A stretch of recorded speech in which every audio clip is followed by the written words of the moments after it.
नमस्कार जोहार साथियों, भारत के न्यायपालिका और इंडियन जजों की राजनीति में दिलचस्पी कोई नई नहीं है। आज हम भारतीय जजों के राजनीतिक रिश्तों और राजनीतिक महत्वाकांक्षा के विषय में आपको बताएंगे कि किन निर्णयों से किस तरीके से राजनीतिक दलों को फ़ायदा जजों ने पहुंचाया और भारत की न्यायपालिका में वंशवाद का परचम कितना बुलंद है, जिनके कंधों पर भारत में न्यायिक और लोकतांत्रिक व्यवस्था को मजबूत करने और स्थापित करने की जिम्मेदारी है। वही कंधे वही हाथ भारत के अंदर वंशवाद की गहरी जड़ें बोए बैठे हैं। वही हाथ भारत के अंदर राजनेताओं से गलवहियाँ करते नज़र आते हैं। चलिए शुरुआत करते हैं। उससे पहले आप हमारे इस चैनल को सब्सक्राइब जरूर कर लीजिएगा। हम शुरुआत करेंगे न्यायपालिका में जज और उनके रिश्तेदारों की वंशवादी जो कनेक्शन है, परंपरा है, वहाँ से। लेकिन उससे पहले हम आपको बताना चाहते हैं कि भारत में जो न्यायपालिका है, भारतीय न्यायपालिका, और न्यायपालिका में जो हाई कोर्ट, सुप्रीम कोर्ट में जज नियुक्त होते हैं, वो एक कॉलेजियम व्यवस्था के तहत होते हैं, जहां एक जजों का पैनल ही बैठ करके ये तय करता है कि कौन जज होगा, कौन फैसले लिखेगा। आप सोचिएगा कि जब इसकी जिम्मेदारी जज खुद उठाते हों कि उनको किसे जज बनाना है तो क्या करेंगे। एक सवाल मैं आपसे पूछ लेता हूं कि मान लीजिए कि आप अपने गांव की प्राइमरी के हेड मास्टर हैं और आपके गांव के प्राइमरी स्कूल में एक टीचर की वैकेंसी खाली है, तो आप खुद सोच के बताइएगा कि आप वहां पर किसे नियुक्त करना चाहेंगे जब ये पावर आपके हाथ में दे दी जाए कि आप ही यहाँ पर टीचर की नियुक्त करेंगे और आप जिसको नियुक्ति दे देंगे वही मान्य होगा, वैध होगा, वही टीचर बनेगा। कमेंट में ज़रूर बताइए। तो चलिए जजों का कनेक्शन हम देखते हैं। सबसे पहला नाम आता है न्यायमूर्ति रंजन गोगोई का। रंजन गोगोई भारत के 46वें मुख्य न्यायाधीश थे। 2018 से 2019 तक वो जज रहे। उनके पिता केशव चंद्र गोगोई असम के मुख्यमंत्री रहे हैं। दूसरा नाम आता है दीपक मिश्रा का। दीपक मिश्रा भारत के 45वें मुख्य न्यायाधीश रहे हैं, CJI रहे हैं, और उनके चाचा न्यायमूर्ति रंगनाथ मिश्रा सुप्रीम कोर्ट के 21वें मुख्य न्यायाधीश रहे हैं। तीसरा नाम आता है HR खन्ना, जो सुप्रीम कोर्ट के जज रहे हैं 1971 से 1977 तक। खन्ना के भतीजे संजय किशन कौल सुप्रीम कोर्ट के जज रहे और 2023 में सेवानिवृत्त हुए। चौथा नाम आता है न्यायमूर्ति PN भगवती। भारत के 17वें मुख्य न्यायाधीश थे। 1985 से 1986 तक न्यायाधीश रहे। इनके पिता नागेंद्र हरसाद भगवती बॉम्बे हाई कोर्ट के जज रहे। पांचवा नाम आता है न्यायमूर्ति YD चंद्रचूड़।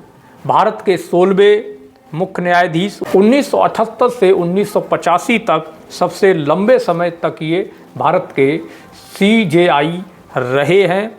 इनके बेटे न्यायमूर्ति धनंजय Y चंद्रचूड़ यानी कि DY चंद्रचूड़ भारत के 50वें मुख्य न्यायाधीश 2022 में अब तक।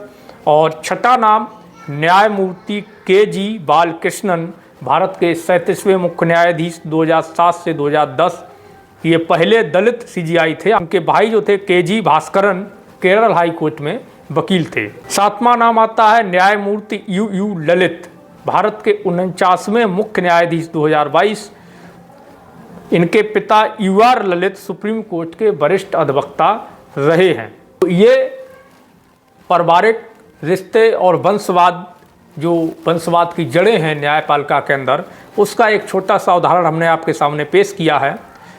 अब दूसरा सवाल हमारा है कि भारत में अब तक कितने जजों ने रिटायरमेंट के बाद राजनीति में कदम रखा। तो तो चलिए इसको भी हम आपको क्लियर कर देते हैं। पहला नाम यहाँ भी शुरू होता है, justice Ranjan Gogoi supreme court के न्यायाधीश थे और 3 अक्टूबर 2018 से 17 नवंबर 2019 तक रहे। रिटायरमेंट के 4 महीने बाद मार्च 2020 में राष्ट्रपति द्वारा राज्यसभा सांसद नामित किए गए थे। दूसरा नाम आता है जस्टिस फातिमा बीबी, सुप्रीम कोर्ट की जज 1989 से 1992। रिटायरमेंट के बाद 1997 में तमिलनाडु राज्य की राज्यपाल बनी। देवगौड़ा सरकार द्वारा नियुक्त किया गया। 2001 में इन्होंने इस्तीफा दे दिया। तीसरा नाम justice Ranganath Mishra, supreme court के मुख्य न्यायाधीश 1990 से 91। रिटायरमेंट के बाद कांग्रेस में शामिल हुए और 1998 से 2004 तक राज्यसभा सांसद रहे। चौथा नाम आता है जस्टिस बहरुल इस्लाम, सुप्रीम कोर्ट जज 1980 से 1983। रिटायरमेंट से पहले ही इस्तीफा दे दिया। 1983 में कांग्रेस के टिकट पर लोकसभा का चुनाव लड़ा, बरपेटा असम से, लेकिन हार गए। पांचवा नाम आता है justice S Abdul Nazeer, supreme court के जज रहे 2017 से 2023। रिटायरमेंट के 1 महीने बाद फरवरी 2023 में आंध्र प्रदेश के राज्यपाल नियुक्त हुए और उनकी नियुक्ति को बीजेपी सरकार से जोड़ करके देखा गया था। छठा नाम आता है जस्टिस अभिजीत गंगोपाध्याय का, कलकत्ता हाई कोर्ट के जज रहे हैं। मार्च 2024 में इस्तीफा देकर के बीजेपी में शामिल हुए और 2024 लोकसभा चुनाव में तमलुक पश्चिम बंगाल से बीजेपी के उम्मीदवार बने। सातवां नाम इसमें आता है जस्टिस कोका सुब्बा राव का, सुप्रीम कोर्ट के मुख्य न्यायाधीश 1966 से 1967। रिटायरमेंट से पहले इस्तीफा देकर के 1967 में राष्ट्रपति चुनाव लड़ा स्वतंत्र पार्टी से, लेकिन जाकिर हुसैन से हार गए। और भी कई हाई कोर्ट और सुप्रीम कोर्ट के जज रहे जिन्होंने रिटायरमेंट के बाद या रिटायरमेंट पहले ही ले लिया और राजनीति में आए, जिनके आंकड़े अभी हमारे पास नहीं हैं। अब हम आपको तीसरे सवाल का जवाब देते हैं। ऐसे जजों का नाम और उनके फैसले बताते हैं जिनसे राजनीतिक फ़ायदे हुए, या उन जजों की बात करते हैं, उन फैसलों की बात करते हैं जो फैसले किसी न किसी दल को राजनीतिक लाभ पहुंचाने के लिए, अपनी राजनीतिक महत्वाकांक्षा को सिद्ध करने के लिए जजों ने दिए थे। इसमें भी पहला नाम यहाँ भी जस्टिस रंजन गोगोई का आता है। इनका जो महत्वपूर्ण विवादित फैसला था अयोध्या राम जन्मभूमि बाबरी मस्जिद केस 2019, गोगोई की अगुवाई वाली बेंच ने मंदिर के पक्ष में फैसला सुनाया था, जिसे बीजेपी और हिंदुत्व समर्थकों ने जिसका स्वागत किया। दूसरा, राफेल डील केस सरकार के पक्ष में फैसला सुनाया। रिटायरमेंट के बाद में रंजन गोगोई 2020 में राज्यसभा सांसद हुए। बीजेपी को इसका राजनीतिक लाभ मिला। दूसरा नाम आता है जस्टिस रंगनाथ मिश्रा का। 1984 में सिख दंगा जांच आयोग मिश्रा की अध्यक्षता में गठित हुआ था और इसमें कांग्रेस को बड़े पैमाने पर मिश्रा ने क्लीन चिट दी और उसके बाद में ये कांग्रेस में शामिल हुए, राज्यसभा सांसद बने। कांग्रेस को इनके इन फैसले से बहुत बड़ा राजनीतिक लाभ मिला। तीसरा नाम आता है जस्टिस अभिजीत गंगोपाध्याय का, जिन्होंने पश्चिम बंगाल शिक्षक भर्ती घोटाला में टीएमसी सरकार के खिलाफ फैसला दिया और कई भर्तियों को रद्द कर जांच के आदेश दिए थे, जिसका लाभ 2024 में बीजेपी को मिला। चौथा, जस्टिस बहरुल इस्लाम का। जस्टिस बहरुल इस्लाम ने चर्चित केशवानंद भारती केस 1973 राजनीतिक कदम इस्तीफा देकर के कांग्रेस में शामिल हुए और लोकसभा का चुनाव लड़े। पांचवा नाम आता है जस्टिस अब्दुल नजीर का। 2019 में गोगोई बेंच का हिस्सा, मंदिर के पक्ष में फैसला। ट्रिपल तलाक 2017 में असंवैधानिक घोषित किया, उस बेंच के भी अब्दुल नजीर मेंबर थे और रिटायरमेंट के बाद ये राज्यपाल बने। इनके फैसलों से बीजेपी को लाभ हुआ।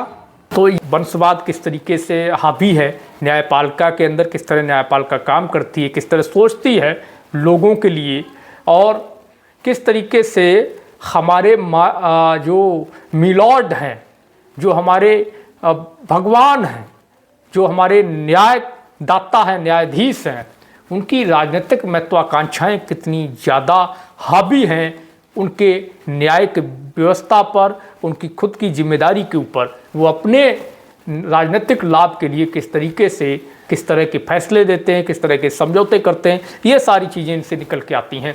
अगले वीडियो में हम आपको बताएंगे कि भारत में ओबीसी SC ST के कितने जज हैं, हाई कोर्ट सुप्रीम कोर्ट में कितने पद खाली हैं और कितने case supreme court high court में पेंडिंग हैं।